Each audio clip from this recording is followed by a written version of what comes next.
بسم اللہ الرحمن الرحیم۔ السلام علیکم۔ ہر غم پریشانی کا علاج صرف اور صرف ایک ہے۔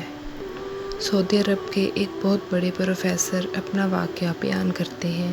کہتے ہیں کہ ایک دفعہ میری ہارٹ سرجری ہوئی اور جب مجھے ہوش آیا ڈاکٹروں نے آ کے مجھے مبارکباد دی کہ مبارک ہو، آپ کی سرجری کامیاب ہو گئی۔ لیکن تھوڑی دیر بعد ایک ڈاکٹر آیا، اس کے چہرے کا رنگ ایک دم اڑ گیا۔ وہ بھاگا، دوسرے ڈاکٹرز کو بلا کے لایا۔ میں نے پوچھا یار کیا ہوا، مجھے بھی تو کچھ بتاؤ۔ وہ کہنے لگے سرجری کامیاب تھی لیکن سرجری کے بعد کچھ خون آپ کے دل کے اوپر جم گیا ہے اور ہمیں خدشہ ہے ہمیں دوبارہ سرجری کرنی پڑے گی۔ پروفیسر کہتے ہیں مجھے جھرجھری آئی، زور سے میں نے سوچا کمزور سا میں ہوں، پہلے بچ گیا تھا اب نہیں بچوں گا بس۔ پھر میں نے کہہ دیا کہ اگر سرجری کرنی ہے تو پھر کرو۔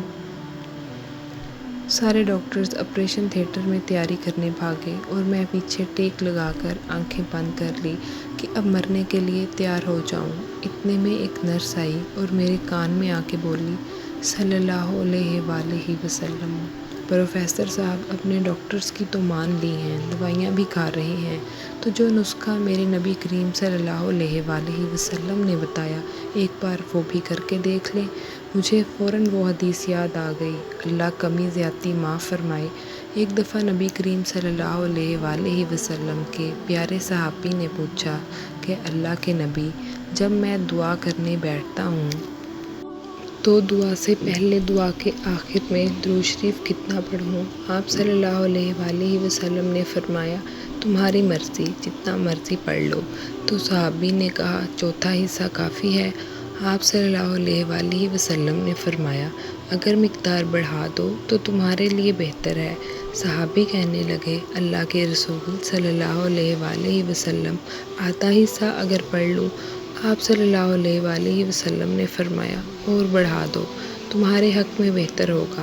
صحابی کہنے لگے اللہ کے رسول صلی اللہ علیہ وآلہ وسلم دو تہائی حصہ اگر درود پڑھوں؟ اللہ کے رسول صلی اللہ علیہ وآلہ وسلم نے فرمایا اگر اور بڑھا دو تو تمہارے حق میں بہتر ہے۔ صحابی کہنے لگے اللہ کے رسول صلی اللہ علیہ وآلہ وسلم اگر میں درود شریف ہی پڑھ لوں سارا وقت؟ تو اللہ کے رسول صلی اللہ علیہ وآلہ وسلم نے فرمایا میری گارنٹی ہے کہ اللہ سارے گناہ بھی معاف فرمائے گا اور سارے دکھ بھی دور کر دے گا۔ تو میں نے ویسے ہی لیٹے لیٹے درود شریف پڑھنا شروع کر دیا۔ ڈاکٹر جب تیاری کر کے واپس آئے تو ڈاکٹر کی چیخ نکل گئی، اس کی چیخ سے میری آنکھیں کھل گئی۔ میں نے کہا ڈاکٹر صاحب کیا ہوا؟ ڈاکٹر نے سارے ڈاکٹرز کو جمع کر لیا اور مجھے مبارکباد دینے لگے اور کہنے لگے ہم نے کچھ نہیں کیا، آپ بتائیے آپ نے ایسا کیا کیا کہ جو خون جمع ہوا تھا اسکرین پہ نظر آ رہا تھا وہ سارا صاف ہو گیا ہے، نیچے آ گیا ہے۔ پھر میں نے بتایا میں نے وہ کیا جو آمنہ کے لال نے اپنے صحابی کو بتایا تھا اور گارنٹی دی تھی ہر غم پریشانی سے نجات کے لیے۔ صلی اللہ علیہ وآلہ وسلم، صلی اللہ علیہ وآلہ وسلم، صلی اللہ علیہ وآلہ وسلم۔ جزاک اللہ۔